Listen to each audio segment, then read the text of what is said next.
এলাকার মানুষ শুধু বিদেশ যাওয়ার প্রবণতা, আপনি যদি একটু সহযোগিতা করেন, আমরা যদি এখানে এই প্রতিষ্ঠান ও আরো কিছু প্রতিষ্ঠান, কারিগরি প্রতিষ্ঠান এবং বিভিন্ন প্রতিষ্ঠান যদি করতে আগে আমাদের সন্তান সন্ততি বিদেশে গেলেও দেশের জন্য বস্তু নিয়ে আসবে এবং তারা অনেক দিকে শিক্ষিত হয়ে অবদান রাখবে, জাতি গঠনে, দেশ গঠনে অবদান রাখবে।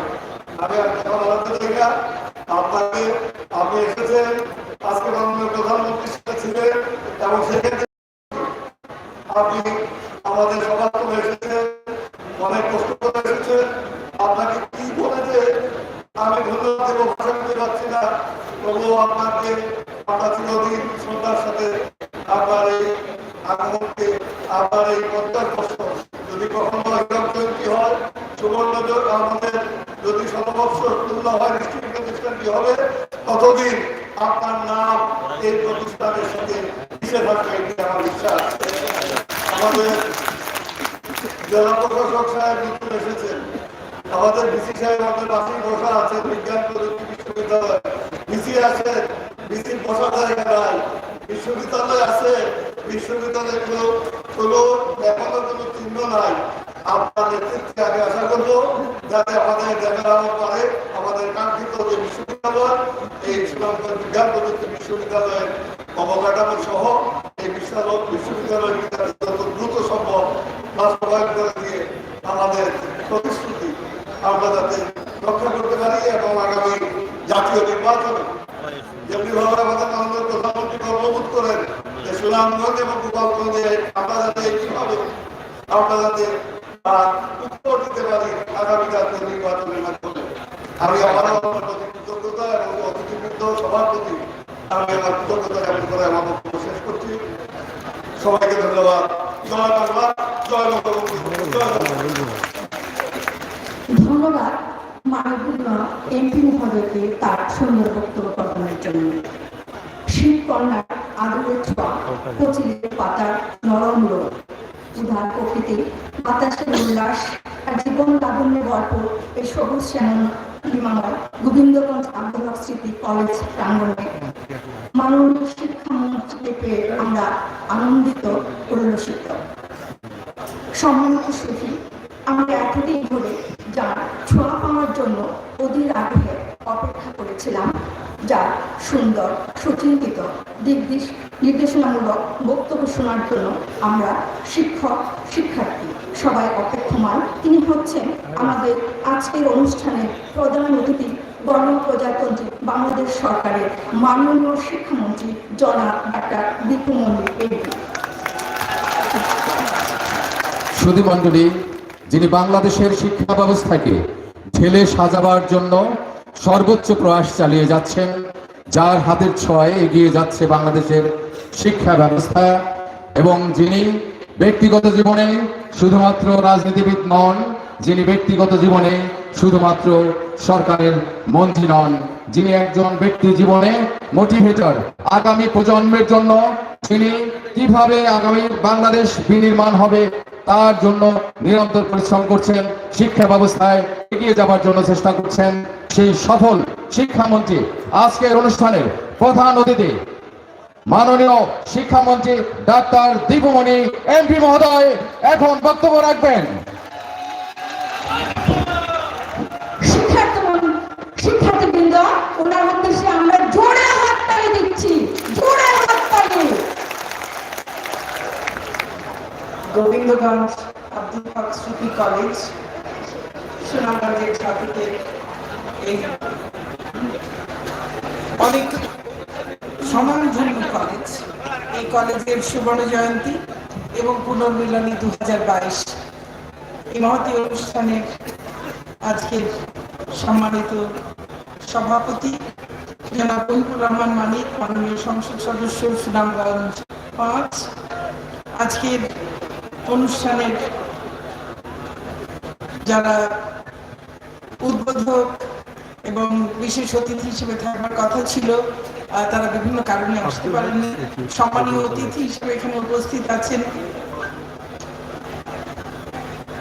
প্রফেসর ডক্টর আবু নাঈম শেখ, উপাচার্য, সুনামগঞ্জ বিজ্ঞান ও প্রযুক্তি বিশ্ববিদ্যালয়, ডক্টর অরূপ রতন চৌধুরী, বীর মুক্তিযোদ্ধা এবং 21শে পদকপ্রাপ্ত সপ্ত সৈনিক এবং একজন বিশিষ্ট চিকিৎসাবিদ বটে, professor doctor Abul Fateh Fatta, dean মানবিক অনুষদ, Sylhet international university, professor doctor Rama Bijoy Sarkar, chairman মাধ্যমিক ও উচ্চ মাধ্যমিক শিক্ষা বোর্ড সিলেট, প্রফেসর আব্দুল মান্নান খান, পরিচালক মাধ্যমিক ও উচ্চ শিক্ষা অধিদপ্তর সিলেট অঞ্চল, এবং এই কলেজের যিনি সুযোগ্য অধ্যক্ষ মোহাম্মদ সুজাত আলী রফিক, এছাড়া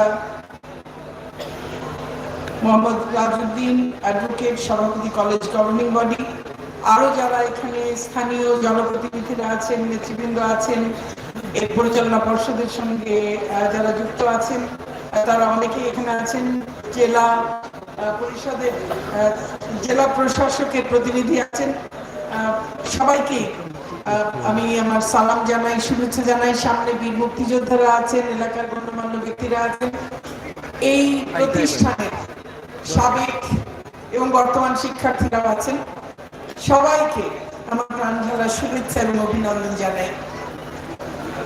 এটি বিজয়ের মাস। এই মাসে একেবারে শেষ দিনে, এই বছরেরও শেষ দিনে এই মঞ্চে দাঁড়িয়ে গভীর শ্রদ্ধায়, ভালোবাসায় আর কৃতজ্ঞতায় স্মরণ করি সর্বকালের সর্বশ্রেষ্ঠ বাঙালি জাতির পিতা বঙ্গবন্ধু শেখ মুজিবুর রহমানকে। স্মরণ করি 75-এর 15ই আগস্ট ঘাতকের নির্মম গুলিতে নিহত বঙ্গমাতা বেগম ফজিলাতুন্নেসা মুজিব সহ মুজিব পরিবারের সকল শহীদ সদস্যকে। স্মরণ করি এই হত্যাকাণ্ডের ধারাবাহিকতায় 3রা নভেম্বর 1975 নৃশংসভাবে কারা অভ্যন্তরে নিহত শহীদ জাতীয় চার নেতাকে। স্মরণ করি 71-এর 30 লক্ষ শহীদকে, লক্ষ লক্ষ ধর্ষিতা নির্যাতিতা নারীকে এবং আমাদের ভাষার আন্দোলন থেকে আজ পর্যন্ত আমাদের সকল অধিকার আদায়ের আন্দোলন সংগ্রামে যারা আত্মাহুতি দিয়েছেন তাদের সকলকে আমি গভীর শ্রদ্ধায় স্মরণ করি। এই কলেজটি যে মহৎ ব্যক্তির নামে তৈরি করা হয়েছিল, প্রতিষ্ঠা করা হয়েছিল, সেই জনাব আব্দুল হক সাহেবকে।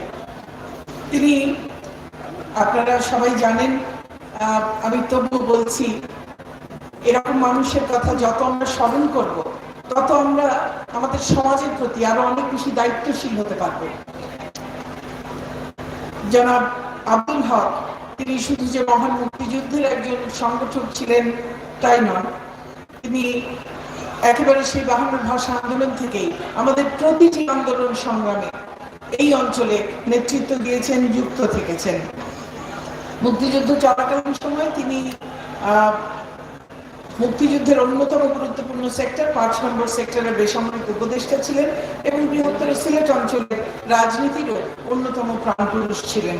এবং আমি জানি যে 70 সালের নির্বাচনে ছাতক জগন্নাথপুর আসন থেকে আওয়ামী লীগের প্রার্থী হিসেবে বিপুল ভোটে পার্টির জাতীয় পরিষদের সদস্য নির্বাচিত হন তিনি। এবং 9 মাস রক্তক্ষয়ী মুক্তিযুদ্ধের চূড়ান্ত বিজয়ের পর গোটা জাতি যখন আনন্দে উদ্বেলিত, তখনই তিনি এক মর্মান্তিক সড়ক দুর্ঘটনায় প্রাণ হারান। আমি তার স্মৃতির প্রতি গভীর শ্রদ্ধা জানাই। তিনি এই অঞ্চলের মানুষের মনে কতটা গভীরভাবে দাগ কেটেছিলেন, কতটা গভীর ছিল তার, কতটা বড় ছিল তার স্থান, আর সেটি বোঝা যায় যে তার মৃত্যুর পরপরই তার নামকে চিরস্মরণীয় করে রাখবার জন্য এই কলেজটি প্রতিষ্ঠার উদ্যোগ নেয় স্থানীয় ব্যক্তিরা এবং বীর মুক্তিযোদ্ধা সহ এলাকার যারা গণ্যমান্য ব্যক্তি, স্থানীয় এবং প্রবাসী বহু মানুষ এর প্রতিষ্ঠা এবং এই গত 50 বছরে এই প্রতিষ্ঠানের যে পথ পরিক্রমা তাতে বিভিন্ন পর্যায়ে তারা অবদান রেখেছেন। আমি সেই সকল মানুষকে আমার আন্তরিক ধন্যবাদ এবং কৃতজ্ঞতা জানাই। তাদের যারা আমাদেরকে ছেড়ে চলে গেছেন তাদের স্মৃতির প্রতি আমার দেশ জোড়া খ্যাতিমান অনেক মানুষ যুক্ত ছিলেন। একদম প্রথম সভাতে প্রথম যে এটির পরিচালনা পর্ষদ হয় সেটিরই সেই সাধারণ পরিষদের সভাপতি ছিলেন বাংলাদেশের মুক্তিযুদ্ধের প্রধান সেনাপতি এবং গণপ্রজাতন্ত্রী বাংলাদেশ সরকারের মাননীয় বিমান ও নৌ পরিবহন মন্ত্রী জেনারেল আতাউর গনি ওসমানী। এবং এর সঙ্গে নানান পর্যায়ে যারা অবদান রেখেছেন সেই দেশ বরেণ্য ব্যক্তিদের মধ্যে জননেতা, আমাদের বিশিষ্ট রাজনীতিবিদ মরহুম পররাষ্ট্রমন্ত্রী জনাব আব্দুস সামাদ আজাদ ছিলেন, আমাদের সদ্য প্রয়াত অর্থমন্ত্রী আবুল মাল আব্দুল মুহিত সাহেব ছিলেন, আর আপনাদের যিনি খুব প্রিয় মানুষ, প্রাণের মানুষ, আপনাদের জনপ্রতিনিধি আমাদের মুহিবুর রহমান মানিক ভাই, তিনি তো এই প্রতিষ্ঠানের সঙ্গে আছেনই এবং ওতপ্রোতভাবে তিনি জড়িত আছেন। এবং তিনি আমাকে বললেন যে আমি এসেছি সেই জন্য তিনি কৃতজ্ঞ। তিনি আমাকে এইরকম প্রতিষ্ঠানে আসবার জন্য আমন্ত্রণ জানিয়েছেন, আমি সেই জন্য তার কাছে আমার কৃতজ্ঞতা জানাই। 50 বছর যে কোনো একটি শিক্ষা প্রতিষ্ঠানের জন্য যথেষ্ট বড় একটি সময়।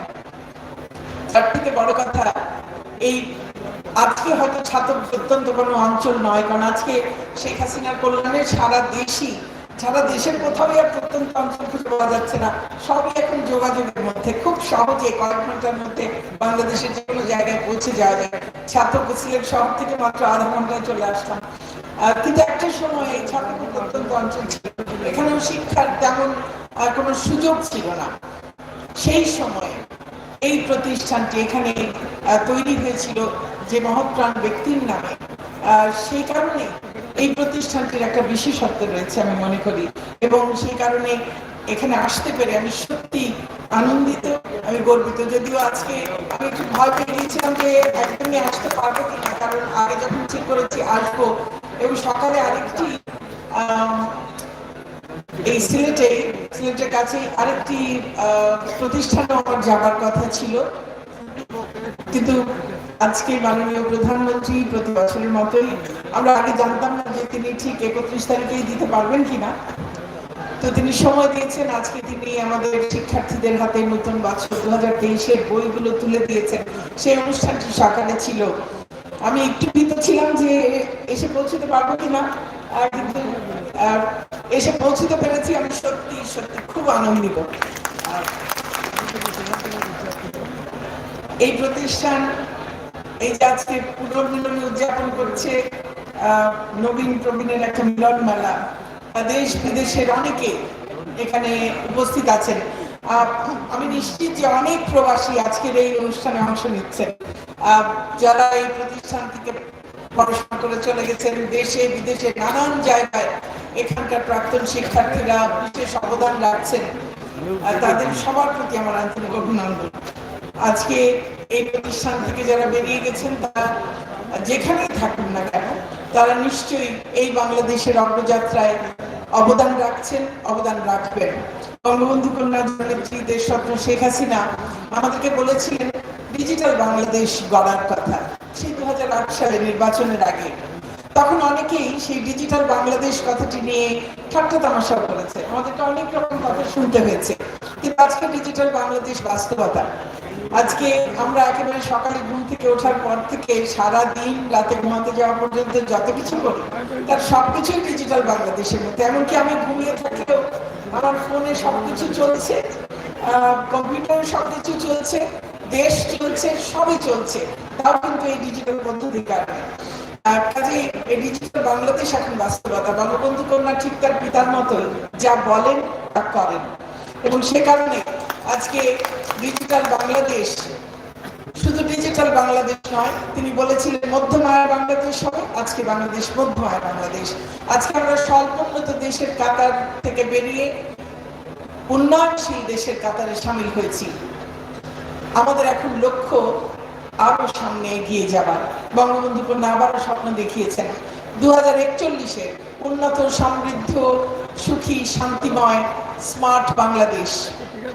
এবং সেই স্মার্ট বাংলাদেশ গড়বার জন্য তিনি কতগুলো কথা বলেছেন। স্মার্ট নাগরিক হবে, স্মার্ট সমাজ হবে, স্মার্ট সরকার হবে, স্মার্ট অর্থনীতি হবে। এই যে সব স্মার্ট নাগরিক, স্মার্ট সমাজ, স্মার্ট অর্থনীতি, স্মার্ট সরকার, এই সব কিছু তৈরি করতে হলে সবার আগে, সবার মূলে যে জিনিসটি কর্মসূচি লাগবে, সেটি হচ্ছে স্মার্ট শিক্ষা। এবং বঙ্গবন্ধু কন্যার নেতৃত্বে তাঁর এই সার্বিক দিক নির্দেশনায় আমরা শিক্ষায় রূপান্তর ঘটিয়ে তাকে স্মার্ট শিক্ষায় রূপান্তরিত করছি। এবং সেই জন্য আমরা আজকে যে বইগুলো শিশুদের হাতে মাননীয় প্রধানমন্ত্রী আনুষ্ঠানিকভাবে তুলে দিলেন, আগামীকাল 1 জানুয়ারি দেশব্যাপী যে বই উৎসব অনুষ্ঠিত হবে, সে বই উৎসবে আমরা শিক্ষার্থীদের হাতে নতুন বই তুলে দেব। তার মধ্যে প্রাথমিকের প্রথম শ্রেণীর বই এবং মাধ্যমিকের ষষ্ঠ এবং সপ্তম শ্রেণীর বইগুলো হবে আমাদের নতুন জাতীয় শিক্ষাক্রমে। এবং নতুন সেই শিক্ষাক্রম আমরা একেবারে অনেক বিশেষজ্ঞদের নিয়ে অনেক চিন্তা ভাবনা করে সারা বিশ্বের নানান পদ্ধতি পর্যালোচনা করে আমাদের জন্য ঠিক কি প্রয়োজন সেটিকে মাথায় রেখে মুক্তিযুদ্ধের চেতনায় উদ্বুদ্ধ, আমাদের বিজ্ঞান মনস্ক, প্রযুক্তি বান্ধব, প্রযুক্তি ব্যবহারে দক্ষ, এমনকি প্রযুক্তি উদ্ভাবনে দক্ষ, মানবিক এবং সৃজনশীল মানুষ গড়বার উপযোগী করে আমরা শিক্ষাক্রম তৈরি করেছি। সেই শিক্ষাক্রম অনুযায়ী আমাদের শিক্ষার্থীরা শিখবে, করে করে শিখবে। আমরা যারা এখানে আছি তাদের অধিকাংশই আমরা অনেক বেশি মুখস্থ বিদ্যা নির্ভর একটা শিক্ষার মধ্য দিয়ে গেছি। আমাদের সেই শিক্ষায় পরীক্ষার ভীতি ছিল, অনেক বেশি সনদ সর্বস্ব শিক্ষা ছিল। আমরা যা শিখেছি তার একটা বিরাট অংশ আমরা কাজে লাগাতে পারিনি, কারণ আমরা শিখেছি কিন্তু তার প্রয়োগ শিখিনি। আমরা মুখস্থ করেছি কিন্তু তা কোথায় প্রয়োগ হচ্ছে, কিভাবে হচ্ছে তাকে আমরা চিনতে শিখিনি, নিজেরা করতেও শিখিনি।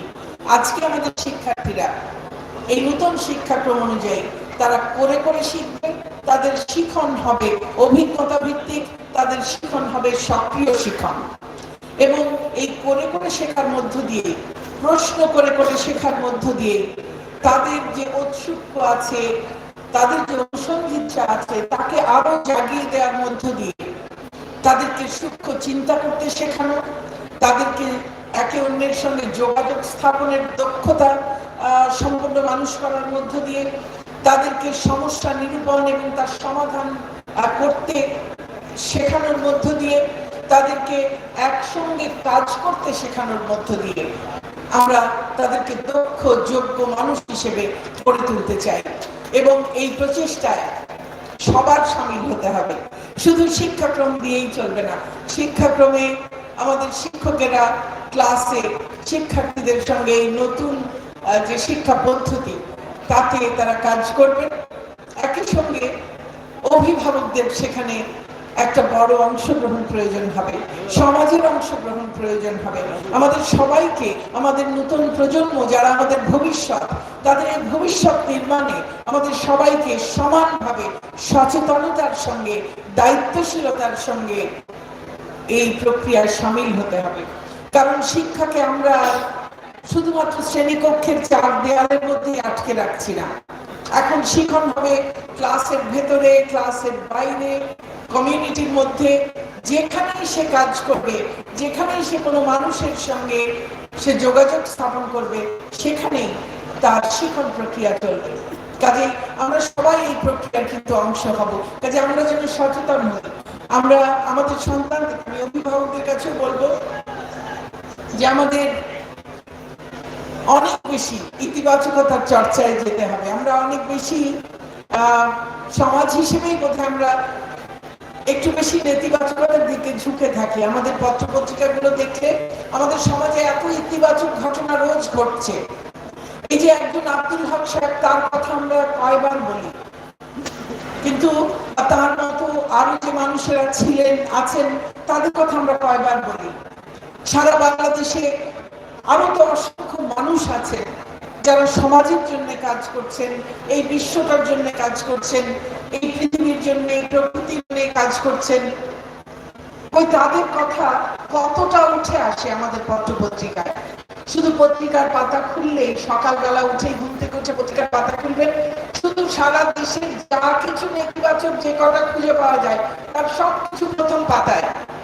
আর ইতিবাচক যদি কিছু থাকে অনেক ভেতরের কোনো পাতায় খুঁজলে পাওয়া যাবে।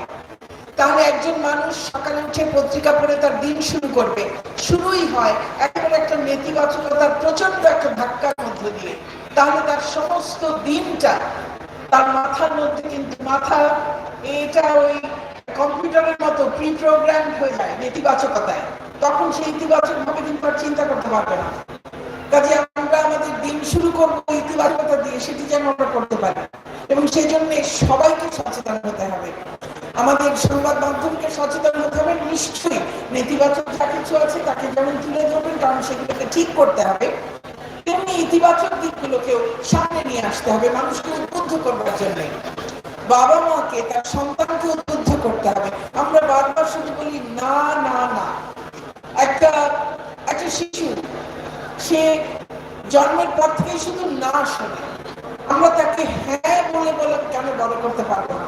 তাহলে সে তার নেতিবাচক এই দৃষ্টিভঙ্গি থেকে সে বেরিয়ে আসতে পারবে এবং তার মনটা অনেক বেশি উদার হবে। আমরা তো চাই সে একটা উদার মানবতাবাদী একজন মানুষ হোক, সে মানবিক মানুষ হোক, সে সৃজনশীল মানুষ হোক। তাহলে আমাদেরকেও আমাদের ব্যক্তিগত জীবনে আমাদের এই চর্চার মধ্যে ইতিবাচকতাকে নিয়ে আসতে হবে। আমি মনে করি আমাদের অভিভাবকদের বিরাট দায়িত্ব রয়েছে, আমাদের সমাজের প্রতিটি মানুষের সে দায়িত্ব রয়েছে। আমরা যেন আমাদের শিক্ষার্থীদের শিক্ষার সময় সেই কাজটি করি। শিক্ষা অত্যন্ত গুরুত্বপূর্ণ একটি বিষয়। এটিকে শুধুমাত্র ক্লাসরুমের মধ্যে কিংবা শুধুমাত্র শিক্ষকদের হাতেই রাখবার বিষয় নয়, এটি সবাইকে নিয়েই করতে হবে।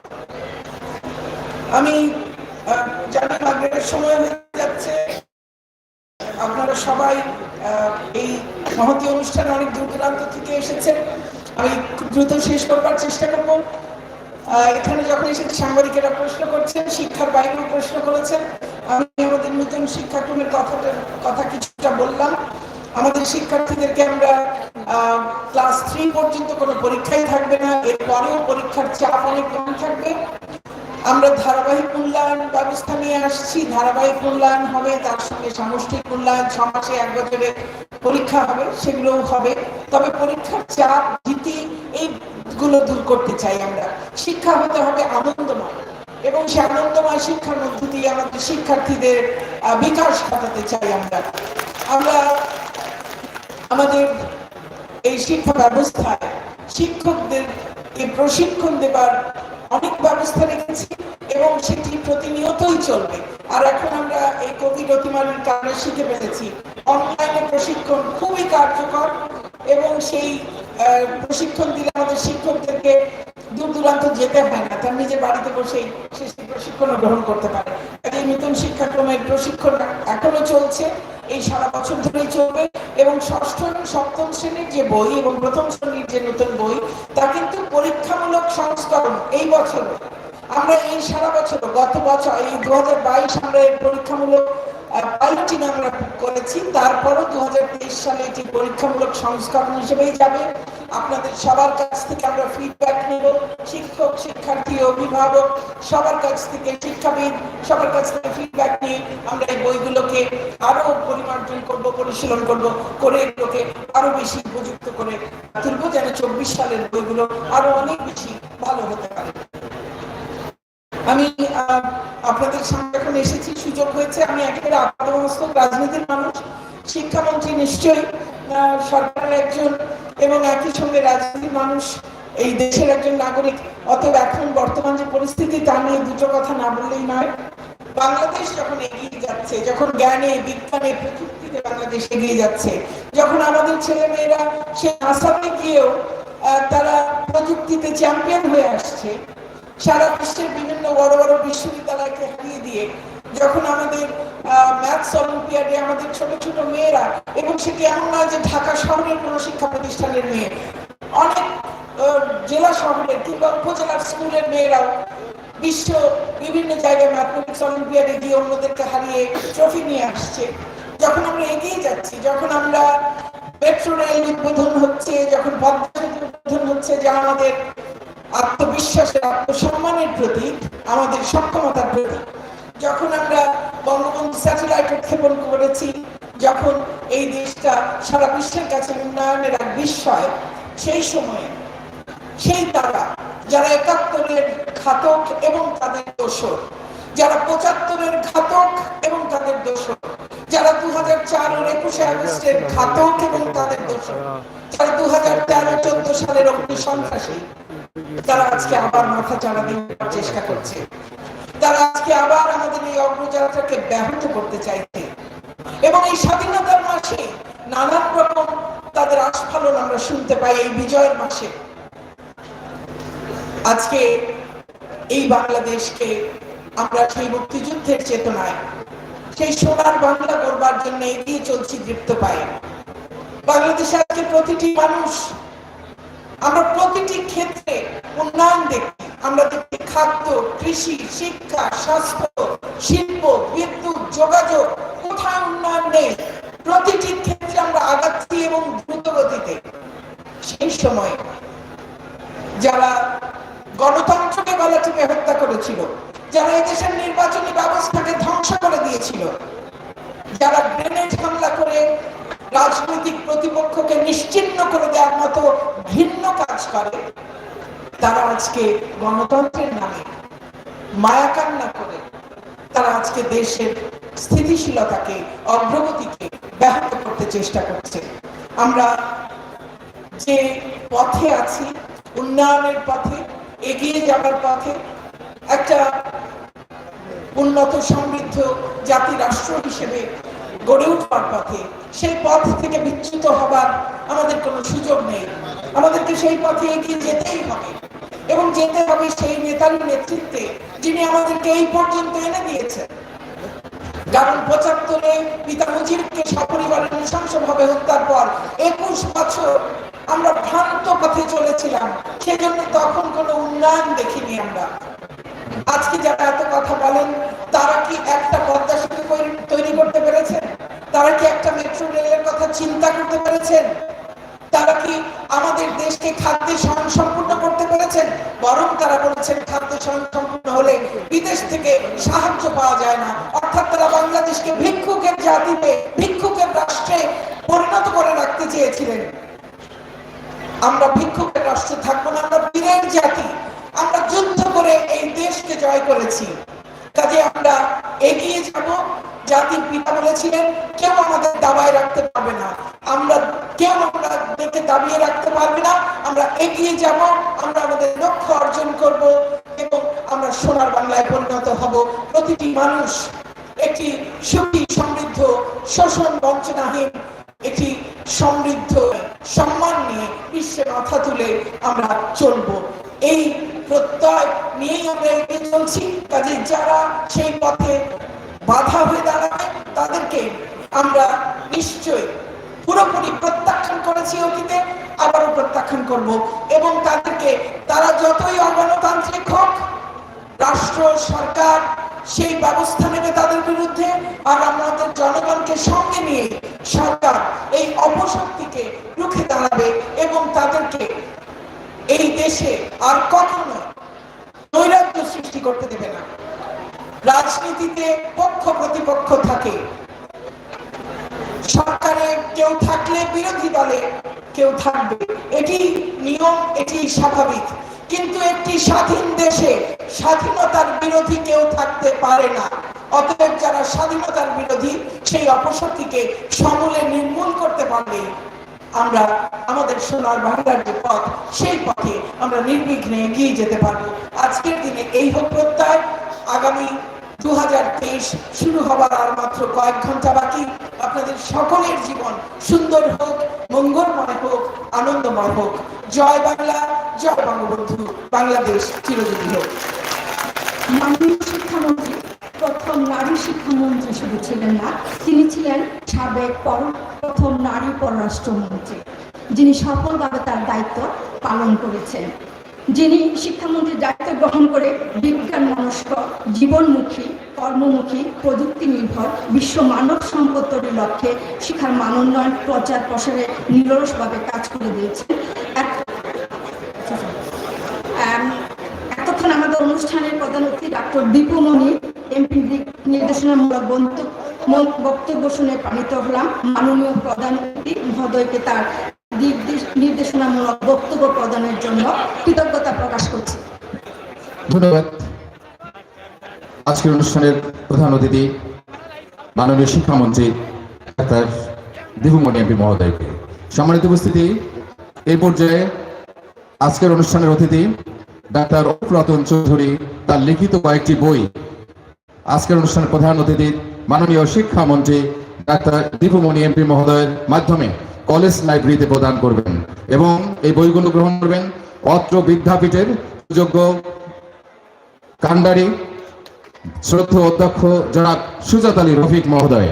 তিনি বইগুলো গ্রহণ করছেন মাননীয় শিক্ষামন্ত্রী মহোদয়ের মাধ্যমে ডাক্তার অরূপ রতন চৌধুরীর লিখিত বই এবং এর মধ্য দিয়ে আজকের সভাপতির অনুমতি ক্রমে আলোচনা পর্বের এখানেই সমাপ্তি এবং আজকের অনুষ্ঠানের প্রধান অতিথি এবং অন্যান্য অতিথি সভাপতি মহোদয়কে অনুরোধ করছি অন্যান্য অতিথিদের নিয়ে মঞ্চ থেকে আমাদের অতিথি মঞ্চ থেকে আমার বিদায় নেবার জন্য সকলকে আজকের অনুষ্ঠানের প্রধান অতিথি সভাপতি এবং অন্যান্য অতিথিবৃন্দকে অনেক অনেক ধন্যবাদ এবং কৃতজ্ঞতা।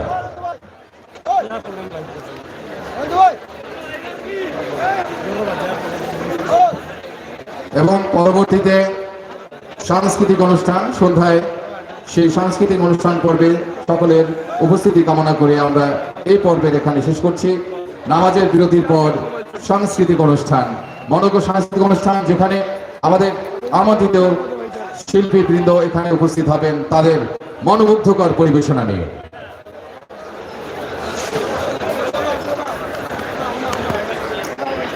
যাই হোক এবং সাংস্কৃতিক অনুষ্ঠানের পূর্বে এই লাইভ শেষ করে এবং দিচ্ছি গার্ল রোভার দলের পরিবেশনায় একটি মনোজ্ঞ ডিসপ্লে অনুষ্ঠিত হবে। তা আমরা আনুষ্ঠানিকতার শেষ পর্যায়ে আলোচনা সভা এবং সুবর্ণ জয়ন্তী 50 বছর পূর্তি উপলক্ষে গোবিন্দগঞ্জ আব্দুল হক স্মৃতি ডিগ্রি কলেজের সাংস্কৃতিক অনুষ্ঠানে উপস্থিত থাকবেন অতিথির মনোমুগ্ধকর বাংলাদেশ সরকারের মাননীয় বক্তব্যের মধ্য দিয়ে এবং থাকবেন আরো থাকবেন আজকের এই প্রোগ্রামটি আমরা শেষ পাগল হাসান চলে যাচ্ছেন মাননীয় সরকারের শিক্ষামন্ত্রী দীপুমণি এবং আরো থাকবেন জুই Sharma.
Bora la cabina, tira la.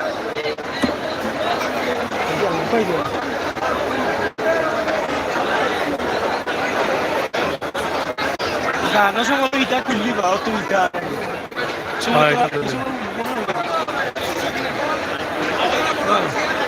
Uno ni a tocar.